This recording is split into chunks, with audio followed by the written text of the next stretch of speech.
Please share, Kim, your thoughts. In June, I ended a relationship, and well, wasn't that long of a relationship, but I get attached to people easily, and so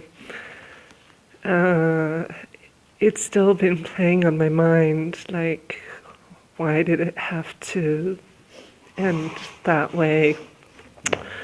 Why did it have to be that way? That has been playing on my mind, as well as what could I have done differently? Why did he treat me that way? You know, all those questions you get when a relationship ends. And while you meditate, these thoughts appear. It's already 6 months. Would you call these thoughts dreaming or reality? Dreaming. Are you sure? Yes. Relevant in the moment? No, I mean, I feel that it's important for me to learn from what happened, but continuing to stew on them is not conducive to my own peace or happiness. Are you out of these thoughts now? Not fully. Not fully. Actually, I had a question for you that I was going to put in the box. Sure, dear, please. Which was, I feel that the last couple of days, I've just realized that everything that's going on in the world, is people's egos playing against each other. It's all this, it's like a play on a stage. Yes. And when you look at it from that perspective and you realize that at the end of the day, none of it really matters, then all of it is like some divine comedy. Yes. And I've been laughing about it to myself, like it's so ridiculous. And also when you put things into the I=C equation, sometimes it's so ludicrous when you look at it objectively. Yes.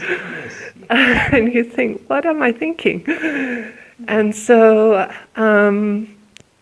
I feel like I've been able to let those feelings go, but at the same time, I'm still struggling with then how do I externally deal with those situations? And the question that I put in the box was related to our last exchange, which was me saying, I sent him a message and I said that I'd had 2 wisdom teeth removed. One was a surgical extraction. My mouth is sore, but I'm grateful for this to be done, to have it over with before I travel. And he wrote back, congrats, TMI possibly. TMI is too much information in case you don't know. So it wasn't a very nice thing to say. Yeah. And even if you can let go of that and just think, he's just being egotistical or whatever, how do you deal with those kinds of situations when you're in the moment? What do you say in response to that? How do you externalize that loving peace and kindness, even if you can let the moment go? That was the question I was going to put in the box. Tell me whether this question would arise if all expectations have been removed from the mind and there is total acceptance of I=C. Would you even need to reply? Well, that is a good question, and then it is, and that's what I don't know, do I let this person go? Because obviously, does he want to go? Things are not, but on the other hand, should I be my higher self and respond with some kind of kindness? I tried actually to use nonviolent communication, and I wrote back and said, there's 2 ways you can respond in nonviolent communication. One is to say, I feel this because when you did that, I interpreted I behaved or I assumed it meant this, right? Or the other way is to try and uncover the person's deeper needs. And so I wrote back and said, I don't understand, I'm a bit confused. Why are you saying that's TMI? Are you saying that because you don't feel like, we're good enough friends to share information like this? And he didn't respond. So, which is fine, and I've let that go, but I guess my question is, what do you do practically in that kind of situation? At that time, maybe I had not let it go, but now I'm reflecting and thinking, like, next time something like that happens, even if I've let the situation go internally, I don't let it affect my peace and happiness. Do you want to have a relationship with this person, a friendship with this person? In which case, you can't, sometimes you can't let people go. Sometimes they're your family. Sometimes they're your good friends. You are right. In this case, I could, So what? Let him go. But it's not always the case. You are right. You are right. In which case, how do you respond with? Can you, on an before external responding, can you try to think about this, understand what that person will be able to grasp. In this case, what I could see, that you're using any of the two non-violent communication ways, he would not appreciate any of the two, because he is totally blocked. And he thinks that, she's out of my life, I don't have to do anything with her. And whatever explanations you would give, that would backfire, I feel. It would cement his feelings for her. Once again she is explaining. Once again she is giving a discourse. And he would not like to. But if there is somebody who will be open to listening, open to discussion, open to growing with you, then it would be different. There cannot be a general answer for everybody that can be given. Okay. Right, dear? Yeah. Right, dear? So I guess that's something that I was thinking about this morning too. Perhaps there was no right way of responding. No right way of responding. Once I was in America, in Texas, with a friend. He had called me, and we were friends from college. So he came to pick me up at the airport, and no, that's fine. While going to his place, he said, Ajay, now you have to tell me something about myself. You teach meditation to so many people, and I also have to learn from you. Normally, I avoid such discussions because people are not ready to listen unless they come on their own, unless they want to change. No, normally, whatever you will say, they'll start explaining. So for 6-7 days, I did not, even broach the subject. I tried to avoid it. But towards the end, when he was pestering, I told him a thing or two, and he immediately started defending himself. No, you don't know. I have come from India, and my wife is there, my son is there. You don't know how much work I have to do. All those explanations started happening. So mostly people are not ready to understand and accept that they can be wrong. They need some change. So let's avoid that discussion unless you have somebody really beautiful like Christina, who is people like who are ready for growth. Most of them are not. We don't have to respond. We need to be quiet. Let's come on straight away to the conditionings. My conditionings, let me see, I had quite a few. Is that the I equals C equation? No, the fourth question. The fourth question, okay. My question, oh dear, okay. This is the third one. People should recognize the good intentions of others. Really? Is it true? Well, no, because they don't. If you're attached with this belief, how do you feel? Like I'm setting myself up for failure. Give me one reason that's not stressful to remain attached with this thought that people should recognize good intentions of others. Well, I don't have one. It's a beautiful ideal, but not reality. Any reason to drop it? My own pace, yes. Suppose this thought itself was not there. Yeah, like I wrote, it's like giving up a baby. It's something that I care about. But the baby was naughty. It's my own idealism that I have to give up. It's difficult. I understand. Yeah. But nobody has ever said that spiritual path is easy. These are your heart starts melting when you give up such beautiful thoughts. But then you have to be strong. Mere love, mere these sentimental feelings are not enough for the realization of the truth. Even for peace, what to say of the truth. So we have to detach even from these expectations. Another one, please.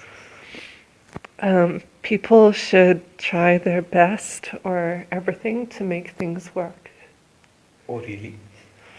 You should always do your best. Yes, people like should try always do everything you can to make it work before you give up. Why Like are they not able to do always it? feel like if you want something, there should be a way to make it happen. Right? Yeah. It's not reality, and often because you can't control everything, particularly other people. Yes. Yes. Now, how I wish everybody would be sattvic, but that will never happen. If you detach from this thought, how would you feel?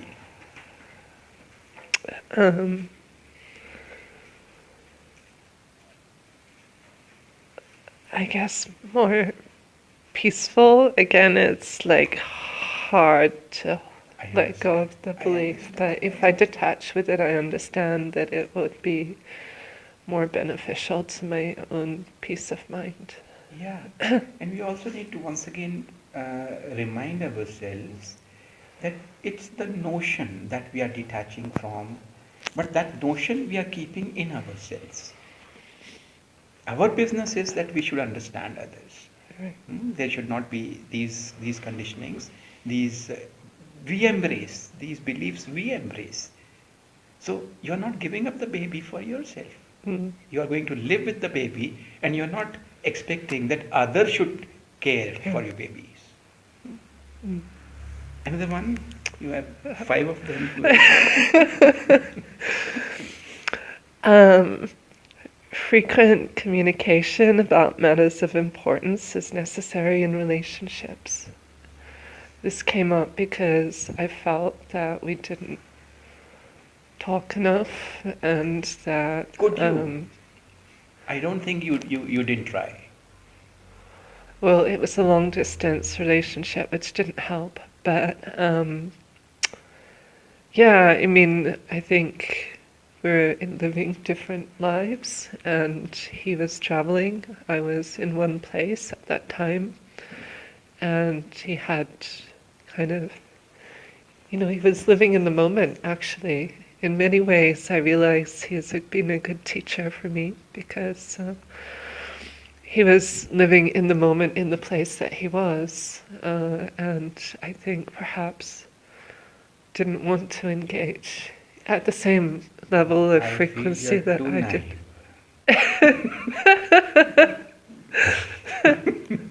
Which is good. That's the lesson that I choose to take from it. So beautiful, so beautiful. Yes. Yeah. This one I'm struggling with because I don't know what the alternative framework is. Like, okay, if that is not true, then what is true? How do you make relationships work? I struggle with the alternative. I don't understand the solution. You do your best. But even after that, if it is not working, would not letting go be the solution? Yes, it would. The question of alternatives is arising because somewhere deep in your heart you wish it, it had not happened that way.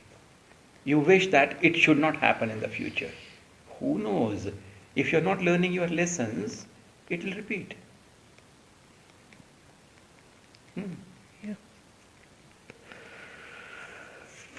Do you want another one? Yes. Please. It is enlightening. It's so beautiful. Love relationships should be a great romance. I struggle with this way of life in which, well, I think, I've asked a lot of those questions about love and romance that have come up in the evenings. And, there's a side of me that really loves poetry, particularly romantic poetry, and this idea that, someone is special to you, and that, like, If I ask you, this whole idea about, between I plus X equals C and I equals C, what would you choose? I equals C still. You have to pay a price for that.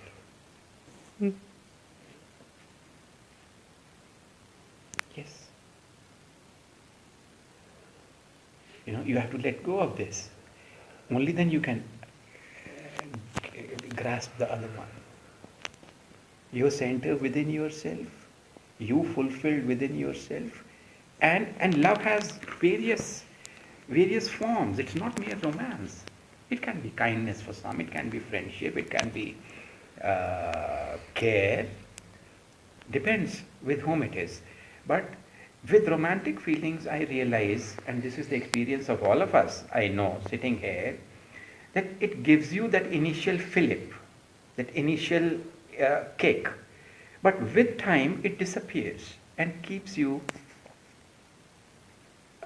empty.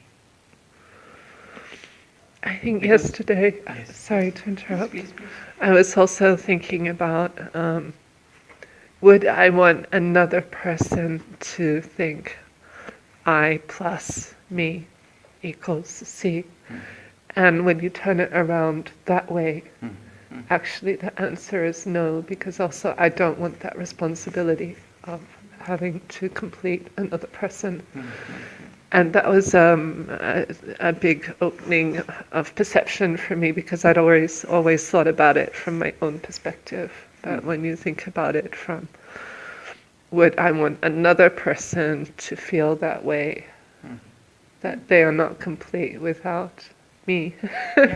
I would not want anyone to feel that way. So nice. I said the other day that I would postpone it. We are going to learn a mantra about love. So I'll take it up in detail about love during that time. Thank you.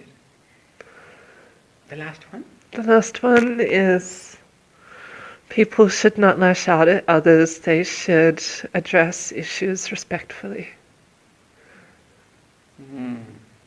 Is it reality? TMI. It's not reality, and I realize also that perhaps that happened to me because I do the same to others. I also tend to be Rash sometimes. judgmental and emotional, and I've been known to not to, react in not such a nice way as well. So I realize this is something that I also need to improve in myself. Yes, dear, that is your business. And people, acceptance is the business. The non-violent communication or compassionate communication, the other day I was saying, that detachment is also a necessary prerequisite for that. If you are expecting and being non-violent, that's not a complete package. Detachment also. Detachment from any expectations that you have from others, any conditionings, and then it would be truly non-violent. That's why I'm studying it, because I feel like, and that's what I've learned so far about it, it's about removing any shame, any, Nice. from relationship, from discussions, like removing the feelings, not removing the feelings, but removing the Expectations. expectations and the shame that you put on other people, from And also, any that you need communication. to think about, that what the other person will be able to understand. Only giving that much. More than that, it will not be appreciated. Mhm. So you have to, without judging, understand the three qualities. Like a doctor does. These are the problems, I need to do this work. But we have to keep ourselves from judging. Thank you so much. Thank you. Thank you. Bless you.